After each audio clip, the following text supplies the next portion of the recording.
Hello snowboarders of the internet, I'm your host Avran LeFeber, and in this video we're going to be reviewing the Salomon Sleepwalker. This board features Salomon's Rock Out camber, which is a flat camber that comes down outside the insert pack with rocker in the tip and the tail. Basically it's Cam Rock 2.0, so what you get is the load and pop of traditional camber, but you're going to get that play and ease of entry out in the nose and tail. This board is available in 148, 151, 153, 155, 158, 155 wide, and 158 wide. I rode this board at Copper Mountain on a mostly bluebird day with high level clouds, warmer temps, a little bit of wind. There was creamy, firm, fast corduroy with like a light dusting of snow on it, slush, chunder, chop, pretty much basically every spring-like condition, and I rode it with my Rome Black Label bindings and my K2 Thraxis boots.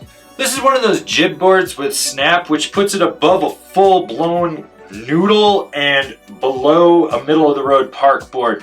So what you get is immense amounts of flex in the nose and tail, which is accentuated by the rocker out there. Then you get a slightly stiffer midsection with a lot of torsional flex. You can really twist this board. Now, with stability, it's about as stable as you'd think. The tips flap like no other. You feel everything underfoot in really rutted out terrain. You get bucked around. Keep those knees bent. Be aware of the fact that this board has limitations. It's a jib stick. That's kind of what it's all about, is feeling everything underfoot. What's nice about this board with its flex and camber profile is you've pretty much already got it weighted down and engaged, and that gives it a skate-like pop off that rocker on the tail. So all you need to do is just slightly disengage as you roll back and it's going to spring off that tail. It's fine. It's not the poppiest thing out there, but it's a jib board with snap. Like, you'll know its limitations after about a day of riding. You'll be like, okay, I can make this, or, well, gotta go faster and pop a little harder and maybe I'll make it. And that's kind of where it's at. With jumps, small to medium are really its strong suit. I mean, if you're feeling frisky, go hit the big line and just pray you land bolts, because if you don't, you're probably dead. And if you're dead, you're not watching this. And if you're not watching this, what do I care? Anyways, it snaps off the lip with ease. It does what it needs to do. It's playful where it counts. You know, it's not the most forgiving deck. When you land deep, it might wash out on you. But then again, it's a jib board with snap. This board is buttery. You've got softer flex in the nose and the tail with rocker. Two things that added together just make for a soft, playful, buttery, hot mess. This is a board that if you overpower it or you're a powerful rider, you're going to wash out. So you need to know how to leverage your weight outside your bindings and engage right where that camber hits that rocker zone, because that's the ideal flex point, and how not to over leverage it. You over leverage it on the tail, washing out. Over leverage it on the nose, going over the handlebars and washing out. You don't want that. So what you want to do is be a little more laid back, and you're still going to be able to manhandle this thing any way you want. Going sideways, doing 180s into presses, it doesn't really matter. And the same can be said with jibbing. You can overpower this board if you're a powerful rider. Now, if you're a lightweight rider or someone that understands the limitations of your boards, you're gonna be fine. That sweet spot right where that camber meets the rocker, you can put all your weight into it within reason and feel it lock in and hold that press till you hit the end, and there's still just enough snap to get you out. When you go sideways on a feature, it almost claps out on you, so you got to be aware of that, especially if you're going to disaster onto a rail. It may clap out on you, but if you're just coming in, being mellow, expect it to hug around there aggressively like a full-blown bear hug embrace and slide, and you'll still be able to get the pop out of the end of the feature.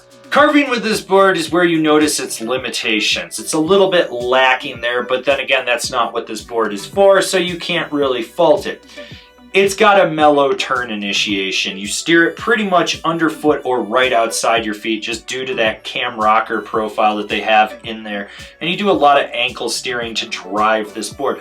When you're being aggressive and you're really trying to center flex it and push some power off the tail, it can wash out, and that's the limitations I'm talking about. You have to be a little more calculated if you're really going to drive a carve. If you're a lighter weight rider, it's probably not going to be an issue, but if you're like me, a little bit heavier, a little bit more forceful with your riding, you notice it right away. With that said, mellow carves and setup turns are really its strong suit. Who's this board for? The solid intermediate park rider that's progressing, or someone that wants a jib stick with snap. It feels less like a villain and it's just a little more softer. It's kind of come into its own and being its own board, which is what it needed. You know, it's not quite a craft, it's not quite a villain, it's somewhere in between with it. Now with that softer flex on the nose and the tail, that's where this board really shines when you want to butter and jib with it. And I like the fact that you still do get some snap with it. There are limitations with this board, but that's fine. There should be limitations with this board. It shouldn't be an end-all, be-all for everyone out there. Comparable boards, the K2 Geometric, the GNU Money. Binding recommendations, the Salomon District, the Union Contact Pro, the Burton Malavita. This has been my review of the Salomon Sleepwalker. Do you agree? Do you disagree? Do you own one? Are you going to buy one? Leave me a comment down below. Let's have a conversation about this snowboard. If you're new here, remember to subscribe, click the bell, get those notifications. That way you're not missing any of the videos we got coming out for all you snowboarders of the internet. And if you really like what we're doing over here and you want to support us further, swing on over to Angry Snowboarder VIP and become a member. Sure, I could tell you more here, but I got a video over there that explains it so much better. As always, I've been your host, Avran LeFeber, and I'll see you in another video.